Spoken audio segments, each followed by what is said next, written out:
Hi, welcome. Enjoy the content, subscribe, and turn on notifications. Nathan Pierce was 45 years old when he met Olivia at a tech conference in San Francisco.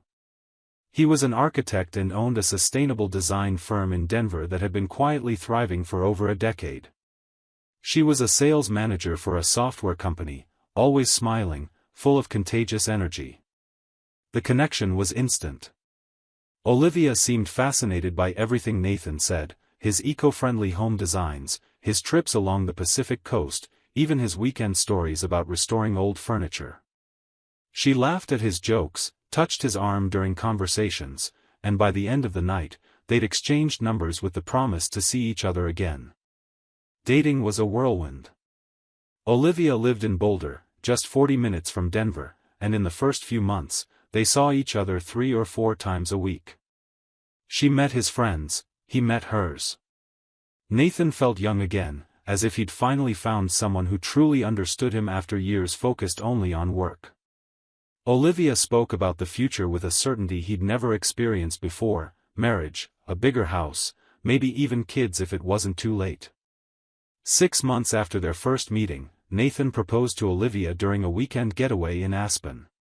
She said yes before he could even finish his sentence, her eyes gleaming with tears that seemed absolutely genuine. The wedding was intimate, just 20 guests, at a cabin on the shores of Lake Tahoe. Olivia chose a simple, elegant dress, Nathan wore a light gray suit. The ceremony was moving. She'd written vows about finding her safe harbor, about building a life based on trust and true love. Nathan's chest tightened with emotion. He believed every word.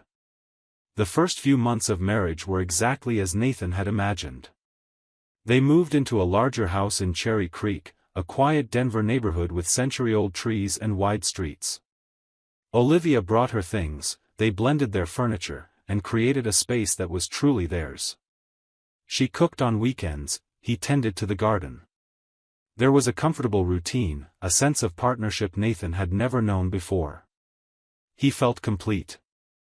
But 4 months into the marriage, something changed. It was subtle at first, almost imperceptible. Nathan noticed Olivia had stopped wearing her wedding band. He first saw it on a Tuesday morning as she made coffee before heading to work. Her left hand was bare, just a faint tan line where the ring used to sit. Nathan frowned. "Where's your ring?" he asked, trying to sound casual. Olivia glanced at her own hand as though she'd forgotten something trivial. "Oh, it's been feeling tight. I guess I've put on a little weight, or maybe it's the heat. I'll take it to the jeweler to resize it this week." The explanation made sense. Nathan nodded and didn't think much of it. But a week later, the ring still hadn't returned. He brought it up again over dinner. "You haven't taken it in yet?" Olivia sighed, a hint of irritation in her voice. "Haven't had time, Nathan. I've got big client meetings this week. And by the way, I don't want to wear it in those meetings. It helps sales if clients don't know I'm married. It's just business strategy." Nathan felt a strange discomfort in his stomach, something he couldn't quite name. Business strategy? Yeah. Some clients are older, conservative men. If I seem available, they pay more attention and close bigger deals. It's just professionalism. She smiled, but it didn't reach her eyes. Nathan wanted to argue, to say it made no sense, but he swallowed his words. He didn't want to come across as controlling or jealous. So he just nodded and changed the subject. But the seed of doubt had already been planted. In the days that followed, Nathan began noticing other things. Olivia was constantly on her phone, fingers gliding across the screen with an urgency that hadn't been there before. She'd laugh at messages she never shared and always turned the phone face down whenever he came near. When Nathan asked, "Who is it?" she gave vague answers: "Just work, my boss, annoying client." One night while they were watching TV, her phone buzzed 3 times in a row. Olivia picked it up, read the messages, and smiled in a way Nathan hadn't seen directed at him in weeks. She got up and went to the bedroom, speaking softly on the phone for nearly half an hour. When she came back, she said it was a work emergency she had to handle. Business trips also became more frequent. Olivia had always traveled occasionally, it was part of her job, but now it was last-minute trips, whole weekends away, conferences in cities Nathan had never heard of. She'd return tired and distant, and whenever he asked about the trips, her answers were generic and rushed. Nathan tried to convince himself he was being paranoid. Maybe her workload really had increased. Maybe he was just being insecure for no reason. But then came the night that changed everything. It was a Thursday, almost midnight. Olivia had gone to bed early, claiming a headache. Nathan stayed downstairs finishing up sketches for a commercial project. When he finally went upstairs to the bedroom, he saw Olivia's phone glowing on the nightstand. She was fast asleep, breathing slow and steady. The screen flashed with a notification. Nathan didn't want to look. He really didn't. But something stronger than reason pulled him forward. The message was from someone named Caleb. Today was perfect. Love you. Nathan felt the world collapse. His hands shook as he picked up the phone. The screen was still unlocked, Olivia had forgotten to set a passcode. He opened the messaging app and started scrolling. What he saw in the next few minutes shattered any hope that this was a misunderstanding. Months of conversation. Hundreds of messages. Caleb and Olivia wrote to each other like lovers, like people sharing a deep and secret intimacy. There were photos, not explicit, but intimate enough to leave no doubt. Intertwined arms, knowing smiles, kisses on cheeks that were clearly more than friendship.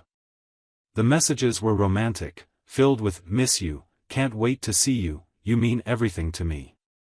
There were references to hotel meetups, dinners at restaurants Nathan had never heard of, trips Olivia had claimed were business but were clearly with Caleb.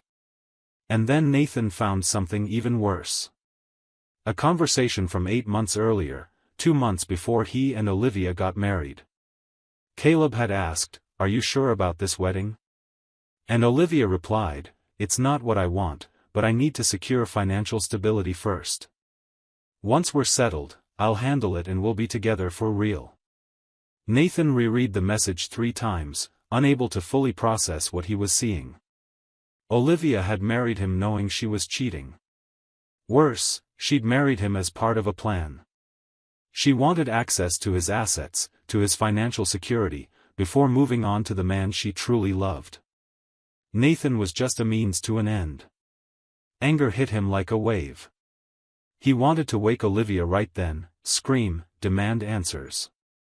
But something stopped him. A cold, calculating voice inside him said, "Not yet. If you want justice, you need proof. You need to be smart." Hands still trembling, Nathan started taking screenshots of everything: conversations, photos, dates, locations. He emailed it all to himself, creating a neatly organized folder of undeniable evidence. Then, carefully, he placed the phone back exactly where it had been and left the room. He didn't sleep that night. He stayed in the living room, mind racing, planning every next move. The next morning, Friday, Nathan took action. As soon as Olivia left for work, he called a divorce attorney a fellow architect friend had used years ago. He booked an emergency appointment for that afternoon. Then he hired a private investigator.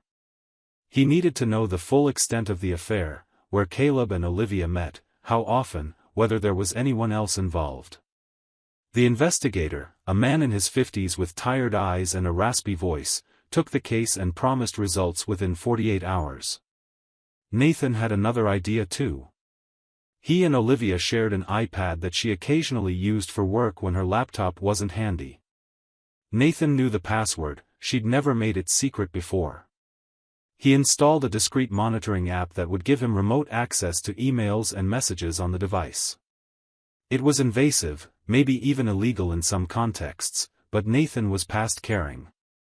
He needed the full truth. That Friday afternoon, Nathan met with the attorney. He showed him all the evidence and explained the situation. The lawyer, a man named Gregory Fletcher, reviewed everything with a grave expression. "This is serious," Gregory finally said. "We have clear proof of adultery and, more importantly, evidence she entered the marriage in bad faith. In Colorado, that could significantly affect asset division. If we can prove marital fraud, you could walk away keeping most of what was yours before the marriage." "What about assets acquired during the marriage?" Nathan asked. "Only a few months married. You said the house was yours before, right? And the architecture firm too?" "Yes. Everything we have together is just furniture, our merged bank accounts, and her car that I helped finance." Gregory nodded. "Then we're in a strong position. But I'll need you to keep gathering evidence. The more we have, the better." Over the weekend, Nathan did exactly that. The investigator worked fast, and by Sunday morning, sent the first report. There were photos of Olivia and Caleb entering a boutique hotel in Lodo, a trendy part of Denver. Pictures of them walking hand in hand through Washington Park. A short video, shot from a distance, of the two kissing in the parking lot of Olivia's office. The investigator also dug up info on Caleb, 38 years old, also worked at Olivia's tech company in product development. Single, no kids, lived in a rented apartment in Capitol Hill. But it was the shared iPad that revealed the most devastating truth. Nathan remotely accessed Olivia's emails and found a message exchange between her and Caleb from 9 months earlier, just 1 month before Nathan proposed. The email subject line read, "Our plans." Caleb wrote, "I know you have to do this for security, but it'll be hard watching you marry someone else. Promise me that once things settle, we'll really be together?" And Olivia replied, "I promise." Nathan is good, but that's all he is, good. Safe. You're the one I truly love. I just need a year or two to secure financial stability, maybe get access to his investments and assets. Then we'll end this and start our real life. Trust me. Nathan read this sitting at his home office on Sunday night while Olivia watched a show in the living room. He felt something break inside him, not his heart, because that was already shattered. It was something deeper. His image of himself, of his judgment, of his ability to trust. He'd been a fool. A complete fool. But the sadness quickly gave way to cold calculation. Nathan wasn't just going to divorce her. He was going to make sure Olivia and Caleb paid for every lie, every manipulation, every moment of humiliation they'd caused him. On Monday morning, Nathan called the investigator with new instructions. "I need you to find out everything about Caleb. Where he works, his employment history, whether he's seeing anyone else, a girlfriend, ex-wife, anything." The investigator came back with answers within hours. The company where Olivia and Caleb worked had a strict policy against undisclosed romantic relationships between employees in the same department or working on joint projects. Olivia and Caleb had collaborated on at least 3 projects in the past year. If HR found out, they'd both be in serious trouble, possible termination, loss of bonuses, a permanent blot on their professional records. Nathan smiled for the first time in days. He had a plan. The following Wednesday, Nathan put his plan into motion. In the morning, he called Olivia and suggested a surprise lunch at one of their favorite spots, a charming restaurant in the Highlands neighborhood with mountain views. Olivia seemed genuinely surprised and touched by the idea. "Of course. That's so sweet of you, Nathan. Noon? Perfect. Love you," he said, the words tasting like ash. "Love you too," she replied, and Nathan hung up before bile rose in his throat. Then he made another call. He'd gotten Caleb's number through the investigator and, pretending to be a tech recruiter from a major company, scheduled a business lunch to discuss an exceptional career opportunity. Caleb, ambitious and unsuspecting, accepted immediately. The location? The same restaurant. The time? Noon. When Nathan arrived at the restaurant at 11:45, his heart pounded, but his mind was clear. He reserved a table in the middle of the dining room, highly visible. Ordered a sparkling water and waited. Olivia arrived first, always punctual, wearing a blue dress Nathan had bought her months earlier. She smiled when she saw him, walked over, and leaned in to kiss him. Nathan responded mechanically. "This is so romantic," she said, sitting down. "I really needed a moment like this with you." Before Nathan could reply, he saw Caleb walk in. The man looked around, clearly searching for someone. Nathan subtly raised his hand. Caleb walked toward the table, and then stopped abruptly. His eyes widened when he saw Olivia. Her face instantly went pale. "Caleb," Nathan said calmly, gesturing to the empty chair next to Olivia. "Thanks for coming. Please, sit." Caleb froze. Olivia looked like she couldn't breathe. Nathan continued with an icy calm that even surprised him. "I imagine you're both confused," Nathan said, opening a folder he'd brought. "Let me clarify. Caleb, there's no job offer. You're here because I wanted this conversation to happen face to face, with both of you present." "Nathan, what?" Olivia began, voice trembling. "Let me finish."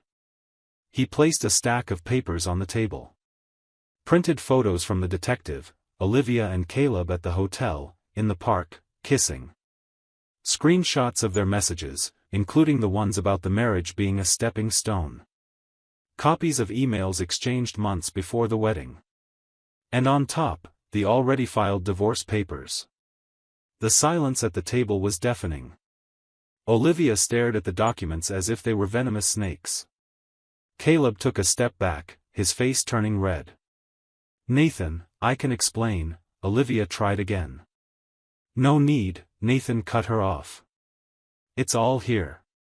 Months of betrayal. A marriage built on lies and manipulation. You married me to get access to my assets, planning to divorce me once you'd secured what you wanted. I'm not interested in explanations. I'm interested in consequences." He turned to Caleb. "And you? You knew she was married. You knowingly took part in this. You worked together, violating your company's policies. Congratulations." Caleb opened his mouth, but no sound came out. Olivia began to cry, silent tears streaming down her face. "Please, Nathan. I made a terrible mistake. But You didn't make a mistake," Nathan said, his voice sharp as glass. "A mistake is forgetting an anniversary. A mistake is arguing over something silly. You planned this. You deceived me, married me knowing you were lying, and kept cheating while I believed every word you said. That's not a mistake. It's premeditated betrayal." He stood, picking up the folder. "I filed for divorce on Monday, on grounds of adultery and marital fraud. In Colorado, that means asset division will heavily favor me. The house, the firm, the investments, everything that was mine before stays mine. You walk away with what you brought in. Oh, and that car I helped finance? Hope you can handle the payments on your own." Nathan looked at Caleb. "And you, imagine my surprise when I found out your company has very strict policies about undisclosed relationships. I've already sent all this evidence to HR, hope the affair was worth your job." Olivia sobbed loudly. "Please, don't do this. I'll lose my job. My career." "You should have thought of that earlier," Nathan said, turning to leave. But then he paused and looked back at Caleb. "By the way, she's all yours now. Good luck with someone who marries for money and lies so easily. If she did this to me, she'll do it to you too. Enjoy your lunch." With that, Nathan walked out of the restaurant, leaving behind two stunned people and the life he'd built on lies. In the weeks that followed, everything unraveled for Olivia and Caleb. HR launched an immediate internal investigation. Though both tried to claim the relationship started after Olivia got married, a lie Nathan easily disproved with dated evidence, the company took a firm stance. Olivia was fired for violating the code of conduct and for using company resources, corporate emails, business trips, for personal matters. Caleb received a 3-month unpaid suspension and was transferred to the Salt Lake City, Utah branch, effectively a professional exile. The divorce moved quickly. Nathan's attorney delivered exactly as promised. With proof of marital fraud, the judge ruled that Olivia had no claim to Nathan's significant assets. She kept her clothes, some furniture she'd brought, and the car, now entirely her debt. Nathan retained the house, his architecture firm, and all investment and savings accounts. Financially, the marriage was treated as if it had never truly existed. But Nathan didn't stop there. He strategically shared the truth with key people in their social circles, not maliciously or dramatically, just answering honestly when friends asked about the sudden divorce. Found out she'd been cheating since before we even married. It was all planned. The news spread naturally.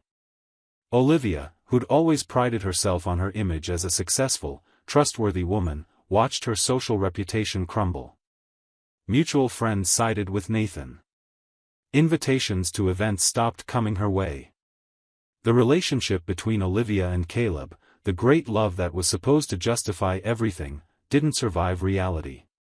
Without a stable job, without money, without the Cherry Creek house she'd imagined sharing with Caleb someday, the fantasy dissolved. Caleb, isolated in Salt Lake City, began to see Olivia not as his dream woman but as the reason his career had been ruined. They broke up 3 months after the restaurant confrontation, in a bitter phone argument full of mutual accusations. Meanwhile, Nathan began the long process of rebuilding himself. He sold the Cherry Creek house, it held too many painful memories, and bought a modern loft in Denver's Rhino Arts District, an industrial space converted with high ceilings and plenty of natural light. He threw himself into work, accepting projects he'd previously turned down for lack of time. His architecture firm thrived. He also returned to therapy, something he'd abandoned years earlier, and realized that talking about the betrayal, processing the pain, was essential to not letting it define him. 6 months after the divorce, Nathan started dating again, not looking for anything serious, just reminding himself that life existed beyond betrayal. He traveled, Iceland, New Zealand, places he'd always wanted to see but never prioritized. He picked up old hobbies, returned to climbing in the Rockies, bought a new guitar, and started taking lessons again, something he hadn't done since college. Then, unexpectedly, he met Renee. It happened at a contemporary art exhibit in Rhino, an event Nathan attended alone just to appreciate creativity and beauty. Renee was a freelance photographer, a few years younger than him, with short brown hair and eyes that genuinely paid attention when someone spoke. They started talking in front of a light installation and didn't stop for 2 hours. There was no rush, no pressure, just a genuine connection built on honest conversation and shared interests. It took 3 months for Nathan to feel comfortable calling it a relationship. And even then, scars remained. He was more cautious now, more aware of signs, less willing to give himself fully without first building trust. But Renee was patient. She understood that Nathan carried wounds that needed time to heal. A year after the restaurant confrontation, Nathan was in a completely different place, not just geographically, in his new loft and restructured life, but emotionally. He'd learned hard lessons about trust, about the limits of naivety, about the importance of acting quickly when something's wrong. He'd realized that subtle signs, a missing wedding band, excuses that don't add up, eyes that avoid yours, can reveal monumental betrayals, and ignoring your gut can cost you dearly. But more importantly, Nathan had learned that being deceived didn't make him weak or stupid. He'd been human, vulnerable, open to love. And when he discovered the truth, he acted intelligently, gathered evidence, protected his interests, and ensured justice was served. He refused to be a passive victim. He reclaimed control of his own story.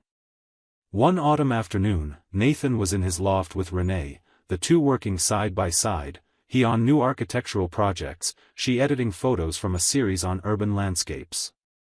Renee reached out and touched his hand, a simple, natural gesture.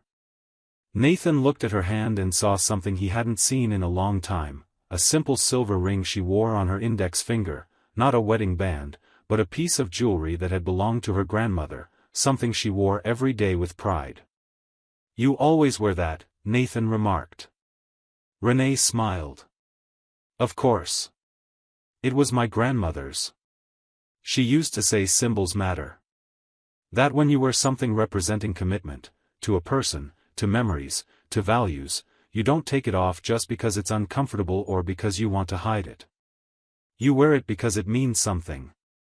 Nathan nodded slowly, feeling an old weight finally dissolve. "Symbols really do matter," he said quietly. And for the first time since he'd seen Olivia's empty left hand months earlier, Nathan felt he could trust again, not blindly, not naively, but with eyes open and a heart guarded by hard-won wisdom. He'd survived the storm. He'd found his way back to himself. And now, finally, he was ready to build something new, something real. The lesson was clear, carved into every decision he'd made since that devastating night. When signs appear, a missing ring, mismatched excuses, eyes that avoid yours, don't ignore them. Investigate. Act. Protect yourself. Because the one who moves quickly, with intelligence and courage, doesn't just survive betrayal.